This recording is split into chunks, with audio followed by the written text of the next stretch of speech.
I'm a 32-year-old girl named Claire, and I'm the middle child in a family that never really healed from its own history. My dad's side is loud, proud, and judgmental. Sunday barbecues that always ended with someone crying. My mom's quiet, the peacekeeper. And my sister Em was always the strange one, book-obsessed, too smart for her age. Too quiet in a family that worshipped noise. Growing up, I didn't protect her. I didn't even see her. And now I can't sleep without replaying everything I missed, because if you believe my family, Em's a dangerous, twisted person who deserved to be erased. But if you've read my notes, my screenshots, the things I found buried in old boxes and text threads, you'd know the truth is darker. And sadder. This is the story of how I tried to find out what really happened to my sister. And how doing that cost me the only family I ever had. It's strange how silence can feel louder than shouting. When you cut off your father, you expect relief, peace, freedom. But all I got was the hum of my fridge at 2 a.m. and the sound of unread messages stacking up in my inbox. For months, people I didn't even know kept asking for updates. Did you ever find out the truth about Em? Can we help? Are you safe? I didn't answer any of them. Not because I didn't care, but because I didn't have answers worth giving. Then one night, my friend, now my girlfriend, walked in from work holding her phone. She said softly, "Claire, did you know your story's on Newsweek?" I blinked at her. "Wait, what?" She showed me the headline. "Family drama goes viral. Reddit post shocks readers worldwide." My stomach dropped. I hadn't used the chat feature on that site in months. Some journalist had tried to reach me for comment. I'd missed it. Maybe that was for the best. I wasn't ready to relive everything. Still, that night I couldn't sleep. I sat on the edge of my bed, scrolling through old photos of Em. Halloween 2004. She'd been a vampire, her tiny plastic fangs crooked in her grin. Graduation, the only one in our family to win a reading award. And now, no trace of her online. It was like she'd been erased. When I finally texted her, the screen stayed gray for a full minute before the typing dots appeared. Me. "Hey, you doing okay?" M, define okay typical M. Dry humor, razor sharp. It made me smile, then ache. Me, I saw the article. Ignore it, okay? People are nosy. M, people have always been nosy. They just have Wi-Fi now. I almost laughed out loud. Then she added, "M, don't come over." "I'm fine." That was her way of saying she wasn't fine. Mom said the same thing whenever I called. "She's resting. Don't push her." But every time I drove past their house, the curtains were drawn, lights dim, yard uncut. A house frozen in guilt. Meanwhile, Dad texted only twice that year. Once on Christmas, "Merry Christmas. Hope you're well, and again on my birthday. Love you, kid." Both times, I replied with a single emoji. It was petty. It was all I had left. The truth is, I'd given him an ultimatum months before. "Tell me everything, and then I'm gone." He refused. He said, "Claire, you don't want to know." Then he hung up. That was the last real conversation we ever had. Since then, my life has been divided between documenting and pretending. At work, I smile, nod, hit deadlines. After hours, I open a folder on my laptop labeled Family Archive. It's full of scanned letters, texts, even screenshots of old Facebook posts before people deleted them. A social worker friend once told me, "Document everything, just in case." She meant in case it ever went to court.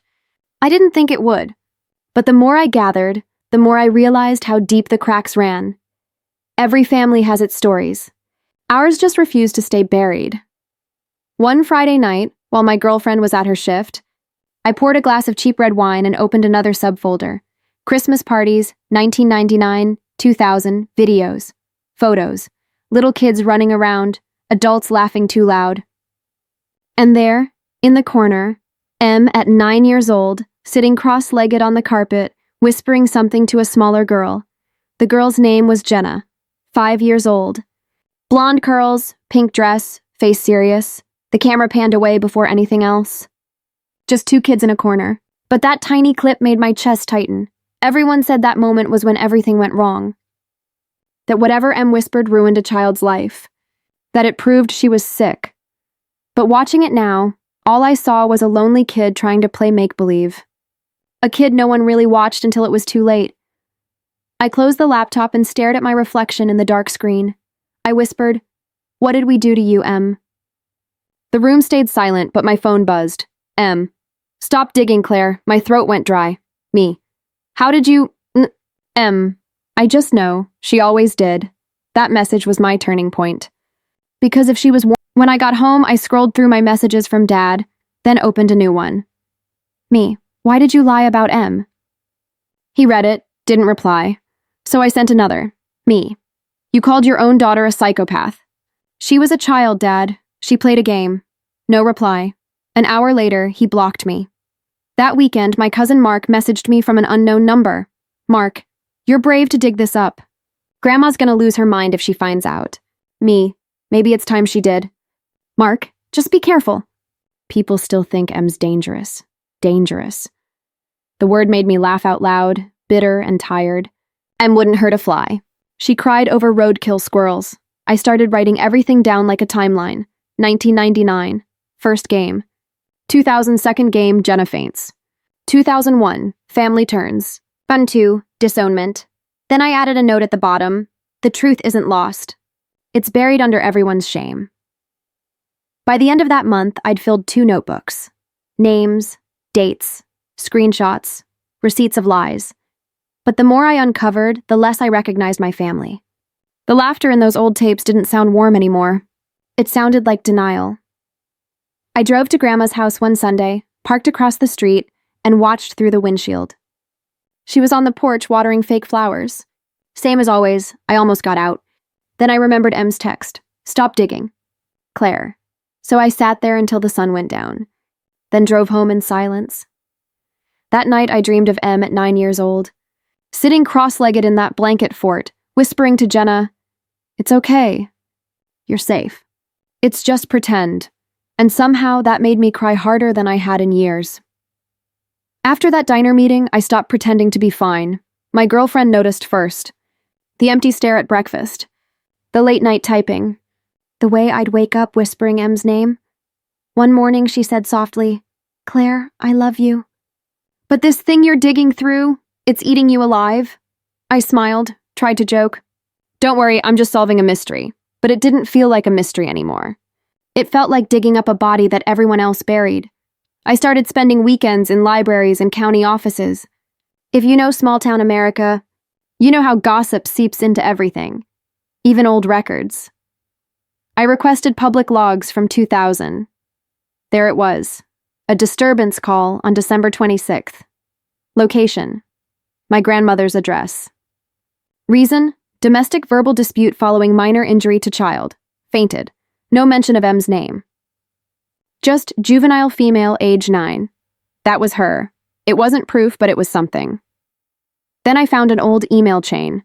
It was buried in my mom's inbox under Family Archive 2001. She must have kept it by accident when she transferred accounts. It was from Grandma to Dad. Subject: "We can't have that girl around the little ones." I don't care what she says. What you say. She's sick and you're in denial. I want her out of this family. Out of my house. If you won't handle it, I will. Dad's reply was just one line, "I'll take care of it." I stared at that for a long time. My hands shook. He'd done it. He'd erased her because Grandma told him to. That night, I called him again. Straight to voicemail. "Dad, it's me. I found your emails. You said you'd take care of it. Was that your idea of protection?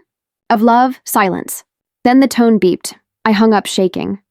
The next day, I drove to see my cousin Mark. He worked at an auto shop on the edge of town, and when he saw me, he looked nervous. "You shouldn't be here," he said, wiping his hands on a rag. "Grandma's still furious about you posting that Reddit story." "Then she can stay furious," I said. "I'm not here for her. I'm here for the truth," he exhaled. "All right, but don't say I told you." He pulled out his phone, scrolled, and showed me a blurry photo, a page from Grandma's handwritten journal. "Em scared Jenna again today. She says it was a game, but I saw the look in her eyes.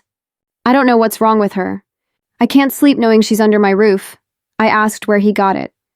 He said, "I helped clean her attic last year. She kept everything, Claire.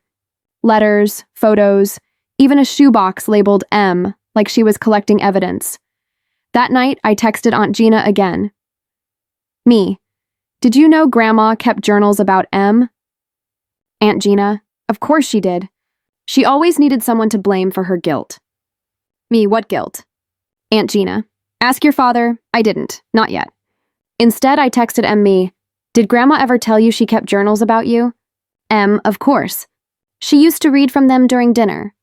Me, you're joking. Wish I was. It hit me then how normalized cruelty had been in our house. I used to think family drama was just yelling at Thanksgiving. But this was deeper, systemic, like generations of shame handed down like heirlooms. The next receipt came from Aunt Gina again, an old voicemail she'd saved from 2001. She'd transferred it to her computer and emailed me the file. I played it through my headphones at 1 a.m. Gina, it's Mom. I'm serious. That night I drove to Mom's. She looked exhausted. Dark circles, half-washed dishes in the sink. When she saw me, she just opened her arms. I broke. Why didn't you stop them? I cried. You knew she wasn't dangerous. She stroked my hair like I was still 8. Sweetheart, sometimes surviving means keeping quiet. That's not surviving. That's surrender. She closed her eyes. Didn't argue. Later, I went upstairs to M's room. The door was half open, lights off except for a laptop glow. She sat cross-legged on the bed, surrounded by notebooks, same way she used to read under the blanket fort years ago. You shouldn't be here, she said. I had to see you. She didn't look up. What do you want, Claire? Forgiveness? Closure? A headline? I want my sister back. That made her laugh. A broken, quiet laugh. There's nothing left to get back. I sat down beside her. Our shoulders touched. She didn't pull away. I talked to Dad, I said. He's still protecting Grandma's version. Of course he is. He said Uncle killed himself, she finished softly. When he was 16, they blamed it on a chemical imbalance. But really, Grandma never forgave herself for how she treated him. She saw the same spark in me and panicked. I felt tears spill before I could stop them. You never told me. Would it have changed anything? Maybe. Maybe I wouldn't have hated you for being different. She finally looked at me. Her eyes were tired but gentle. You were a kid too. We were all just trying to survive the same house. We sat there a long time, listening to the hum of the heater. Then she said, almost a whisper, I'm glad you found the truth. But don't let it eat you. One martyr in this family's enough. I wanted to promise her I wouldn't, but we both knew I couldn't. Weeks passed. Grandma stopped calling. Dad didn't reach out. At work, people whispered about my family drama. I kept writing. Every night after dinner, I'd sit at my desk and turn pain into paragraphs. Emails, transcripts, memories. Some nights Em would text a single emoji or just, still here. That was enough. Spring came. Mom planted new flowers out front. Em started going on morning walks again. And me? I started breathing like the world was allowed to exist without secrets. One afternoon, I drove to the park where we used to play as kids. There was a bench near the pond with a small brass plaque, in memory of those who needed kindness more than judgment. No name. But I knew Grandma had put it there for her lost son. I sat down, touched the metal, and whispered, I'll make sure your story, and Em's, isn't forgotten. That night I uploaded the final draft of our story. I didn't use real names, didn't ask permission. I just told the truth. When it went viral, strangers sent messages like, You made me call my sister. You made me forgive myself. And for the first time in years, I felt light. A week later, a small envelope showed up in my mailbox. No return address. Inside was a photo of 2 little girls in a blanket fort. Me and Em scrawled on the back. We were just pretending. No signature, but I didn't need one. I turned 32 last spring. The number still feels strange in my mouth. Old enough to know better. Young enough to still hurt. I live in a small apartment now. A 3rd-floor walk-up above a coffee shop that opens at 6 a.m. Every morning, the smell of roasted beans sneaks through the windows before sunrise. Sometimes I sit by the window with my laptop and imagine Em doing the same thing across town. Same sky, same coffee smell, different ghosts. When I first posted our story, I thought it might destroy what was left of us.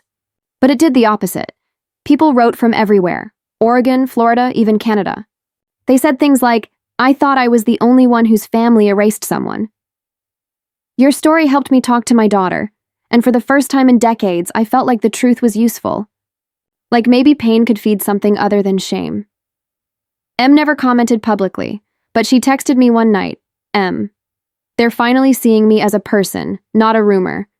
Me, you always were. M. Yeah. But now they believe it. Mom printed the story and kept it in a binder by her bed. She said she wanted proof that silence can end. She's still quiet, but sometimes she smiles in a way that looks like forgiveness. Dad hasn't spoken to me since that kitchen fight. But last month, a card came in the mail. No return address, just neat handwriting. I'm sorry. You were right. I should have asked before I judged. Tell your sister I hope she finds peace. I didn't cry. I just sat there holding the card, whispering, "You're finally listening, Dad." Too late, but still. Grandma passed away in the fall. Heart failure. Quiet service, closed casket, I went. Not for her forgiveness, for mine. After the burial, I slipped a small folded note under the flowers on her coffin. "We forgave you before you ever asked." Then I walked away.